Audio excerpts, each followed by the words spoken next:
Hello, welcome to voice.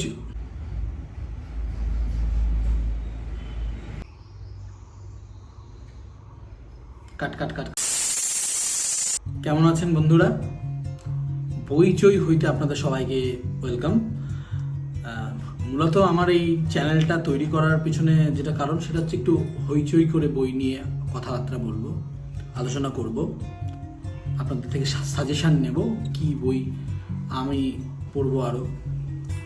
মূলত এতদিন আমি ইউটিউবে যে ধরনের বই রিভিউর চ্যানেল দেখেছি, মেইনলি সব কটাই বেশিরভাগই বোরিং, খুবই বোরিং চ্যানেল। তো আমি ঠিক করি যে একটু আনন্দ ফুর্তি করে হোক না বইটা নিয়ে রিভিউ, কারণ আমরা এই বয়সের এখনকার জেনারেশন বা আমাদের পরের জেনারেশন সবাই আমরা একটু হইচইটা বেশ পছন্দ করি। হইচই বলতে হইচই ওয়েব সিরিজ নয়, হইচই হই হুল্লোড়টা আর কি পছন্দ করি। তো সেই কারণেই যে ঠিক করি যে একটু তাহলে বই নিয়ে আলোচনা হোক, কথাবার্তা হোক। আগে তো অনেক বই পড়তাম, অনেক বই বলতে কোনোদিনই সেরকম ভালো পাঠক ছিলাম না, তবে গোয়েন্দা গল্প, থ্রিলার সিরিজ, নতুন পরের দিকে আবার একটু তন্ত্রর দিকে ঝুঁকে যাওয়া, এইসব বিষয়গুলো নিয়ে আলোচনা করব। 2024 সালে এসে তো আমি প্রথম আমার যেটা মনে হয় যে আমি যে বইটা পড়বো বা যেটা নিয়ে কথা বলবো সেটা হচ্ছে 3 বাহু 10 মুখ, অনির্বাণ মুখার্জির এই বইটা। দেখতেই পাচ্ছেন প্রচ্ছদটা, খুবই সুন্দর একটা প্রচ্ছদ। এই প্রচ্ছদ এবং অলঙ্করণ দুটোই করেছে শতদ্রুগুপ্ত। পরেও আমি কয়েকটা অলঙ্করণ আমি আপনাদের দেখিয়ে দেব। মূলত এই বইয়ের যে এই প্রচ্ছদটা আমাকে খুব বেশি আকর্ষণ করে। আপনারা জানেন, আপনারা যারা এবং আমরা যারা ইউটিউবে ভিডিও দেখি, আমরা কিন্তু প্রথমে আমরা থাম্বনেইলটাই দেখি, তারপরে আসে টাইটেল। সেরকম বইয়ের আমিও প্রথমে এটা দেখে খুব আকৃষ্ট হই, এই প্রচ্ছদটা দেখে। আর এটাই এই বইয়ের থাম্বনেইল, মানে ইউটিউবের ভিডিওর থাম্বনেইল এটাই। আর এই হচ্ছে, যদি বলেন তুলনা হয়, এই হচ্ছে বইয়ের ব্লার, বা আপনারা বলতে পারেন ইউটিউবের ভিডিওর টাইটেল। তো বইটা সম্বন্ধে যা আছে একটা কথা, যেটা বইয়ের সেটাই ব্লার্বের মধ্যে তুলে ধরা আছে। আপনাদের সামনে একটু ব্লার্বটা আমি পড়ে আপনার সাথে একটু শেয়ার করি। বলছে, বাংলার প্রথম মাইথোলজিক্যাল মিস্ট্রি থ্রিলার, যেটা অনির্বাণ মুখার্জি নিজে দাবি করছেন যে বাংলার প্রথম মাইথোলজিক্যাল মিস্ট্রি থ্রিলার। কাহিনী দানা বেঁধেছে বর্তমান প্রেক্ষাপটে। কিভাবে দুই বন্ধু এক প্রাচীন পুঁথির সূত্র ধরে জড়িয়ে পড়ে হাজার হাজার বছরের লুকিয়ে থাকা এক অবিশ্বাস্য সত্য সন্ধানে। ঐতিহাসিক সূত্র আর পৌরাণিক সংকেতের হাত ধরে গল্প আমাদের দাঁড় করায় এক নতুন দিগন্তের সামনে। কাহিনীর প্রত্যেক মোড়ে এক নতুন চমক অপেক্ষা করে আছে পাঠকের জন্য। সত্যিই তাই, আপনারা যদি বইটা পড়েন আপনারা বুঝতেই পারবেন যে সত্যিই একটা নতুন নতুন চমক আছে আর কি। এখানে চরিত্ররা পরিচিত মহলের কাছাকাছি থেকেও যেন মুখোশের আড়ালে। রহস্য রোমাঞ্চ তাই জমাট বেঁধে আছে প্রত্যেক পাতায়, সত্যি প্রত্যেক পাতায়। এবং বইটার লেখার যে স্টাইলটা, সেই স্টাইলটা আমার খুব ভালো লেগেছে। এবার আরেকটু ডিটেলসে আপনাদের সামনে একটু কথা বলি, বইটা নিয়ে আরেকটু ডিটেলসে বলি। যে এই যে দুইজন বন্ধুর কথা বলেছে, এই দুজন বন্ধু, একজন অভিনন্দন আর একজন বিক্রম। এরা দুজনই সেই সময়কার একটা মানে বাংলার একটা মিডিয়া হাউসের কর্মরত দুই চাকরিজীবী।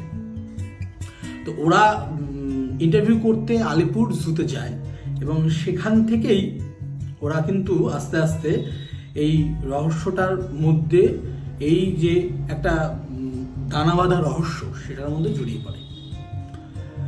এখানে গুপ্ত পুঁথির কথা আছে এবং এখানে গুপ্ত সমিতির কথা বলা আছে। এই গুপ্ত সমিতি আমি খোলসা করে কিছুই বলছি না, তাহলে পড়ার ইন্টারেস্টটা আপনাদের নষ্ট হয়ে যাবে। এই গুপ্ত সমিতি এবং গুপ্ত পুঁথি, এই গুপ্ত সমিতি নাকি একটু জাস্ট ধরিয়ে দেওয়ার জন্য আমি বলে দিই যে এই গুপ্ত সমিতি গুপ্ত যুগ থেকে এখনো পর্যন্ত বর্তমান, এবং এই গুপ্ত সমিতির একটাই উদ্দেশ্য যে গুপ্তপুঁথি, সেই গুপ্তপুঁথি কিসের ইতিহাস?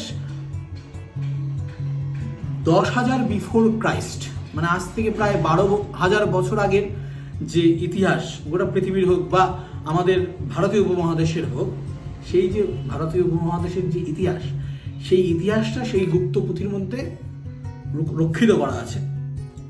আর গুপ্ত সমিতি সেই গুপ্ত যুগ থেকে যে চলে আসছে গুপ্ত সমিতি, গুপ্ত যুগ, তারপরে শশাঙ্ক এলো, হর্ষবর্ধন, শশাঙ্ক, বিভিন্ন ঐতিহাসিক যে চরিত্ররা, রাজা রাজারা, পাল বংশ, সেন বংশ, কন্টিনিউয়াস সেখান থেকে তারপরে ইংরেজ বা মুঘল বাদশারা বা তারপরে আমাদের সিরাজদৌল্লা, আলীবর্দী খাঁ, এরা, এবং সেই আমল থেকে কন্টিনিউ চলে এসছে এই গুপ্ত পুঁথি এবং গুপ্ত যে সমিতি।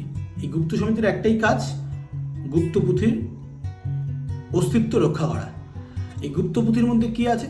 এই গুপ্ত পুঁথি সম্পর্কে এখানে বলা আছে যে কিভাবে গুপ্ত পুঁথি বেহাত হয় গুপ্ত সমিতির হাত থেকে, তারপর সেই গুপ্ত পুঁথি কিভাবে বিভিন্ন স্মাগলারদের হাত দিয়ে বিভিন্ন জায়গায় ছড়িয়ে যায়, গুপ্ত সমিতি সেই গুপ্ত পুঁথি উদ্ধার করতে পারবে কি পারবে না, এবং তার সঙ্গে অভিনন্দন আর বিক্রমের কি সম্পর্ক, কিভাবে তারা জড়িয়ে যায়, এই বিষয়গুলাই এইখানে তোলা, এখানে বলা, এবং সেটা খুব একটা মিস্টিরিয়াস ভাবে দেওয়া হয়েছে, বলা হয়েছে। এবং অনির্বাণ মুখার্জির আমি আগেও কিছু গল্প পড়েছি, কিছু লেখা পড়েছি, আমার ওনার লেখা সত্যিই খুব ভালো লাগে। তো এই কারণে এই বইটা আপনারা অবশ্যই পড়বেন। আমার মতো যারা খুব একটা পাঠক গোছের আমি তো নই, তবুও আমার যখন অবশ্য ভালো লেগেছে, খুব ইন্টারেস্ট নিয়ে পড়েছি, 3-4 দিনের মধ্যে বইটা শেষ করে ফেলেছি। প্রায় 288 পাতার বই শেষ করে ফেলেছি 3-4 দিনের মধ্যে। বুঝতেই পারছেন আমার মতো পাঠক গোছের না হয়েও আমি যে এত তাড়াতাড়ি শেষ করে ফেলেছি, বুঝতেই পারছেন কীরকম ইন্টারেস্টিং বইটা হতে চলেছে এবং বইটা হবে। আপনারা যারা জানেন, যারা পড়েছেন তারা তো জানেনই এই বইটা সম্পর্কে, যারা পড়েননি তারা অবশ্যই পড়ে দেখবেন, ভালো লাগবে অবশ্যই, আমি বলছি আপনাদেরকে অবশ্যই ভালো লাগবে। মুদ্রিত মূল্য এটা 300 টাকা, একটা পেপারব্যাক বই, খুব সুন্দর।